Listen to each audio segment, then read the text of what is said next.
Vainqueur de Montpellier, puis qualifié en Ligue Europa, les Verts veulent enchaîner les bons résultats pour cette troisième réception de la semaine face à des Toulousains en confiance également après leur victoire 4 buts à 1 contre Bordeaux, avec notamment un doublé de Martin Braithwaite, absent cet après-midi et remplacé par le joueur prêté par le Paris Saint-Germain, Odsonne-Édouard. Côté Saint-Etienne, la dernière recrue Henri Saivet est titulaire, l'autre arrivant Jordan Verretou, arrivé en provenance d'Aston Villa, et quant à lui remplaçant. Les Stéphanois essayent d'emballer la rencontre dès les premiers instants avec Kevin Malcuit pour ce ballon en retrait. Le ballon semble récupéré par les Toulousains, mais la mauvaise relance permet au Norvégien Ole Solness de tenter sa chance.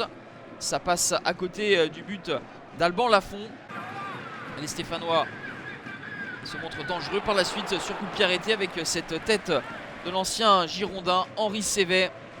La bonne impulsion, mais ensuite il ne peut pas redresser son coup de tête. Les Toulousains ont été ballottés en début de rencontre, mais ensuite élèvent leur niveau de jeu et trouvent des intervalles avec ce très bel enchaînement d'Odsonne-Édouard.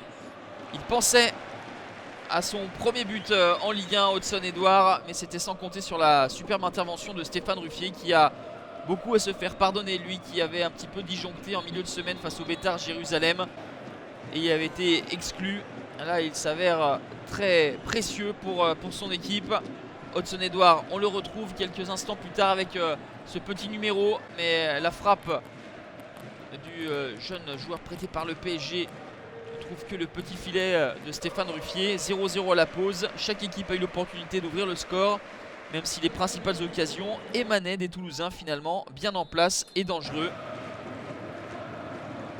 Pas énormément de choses à souligner dans cette deuxième période. On avance à un quart d'heure de la fin avec cette tentative de Lemoine qui passe hors du cadre. Les Stéphanois quelque peu émoussés par le match dans la semaine. Ils connaissent leur groupe en Coupe d'Europe. Ce sera avec Anderlecht, Mayence et les Azeris de Kabbalah. Stéphane Ruffier doit se déployer en fin de rencontre avec cette frappe fuyante de Somalia. Et les Stéphanois auraient même pu l'emporter en fin de rencontre avec cette contre-attaque menée par Lemoine. Mais ensuite Jordan Verretou trouve Alban Lafont sur la trajectoire.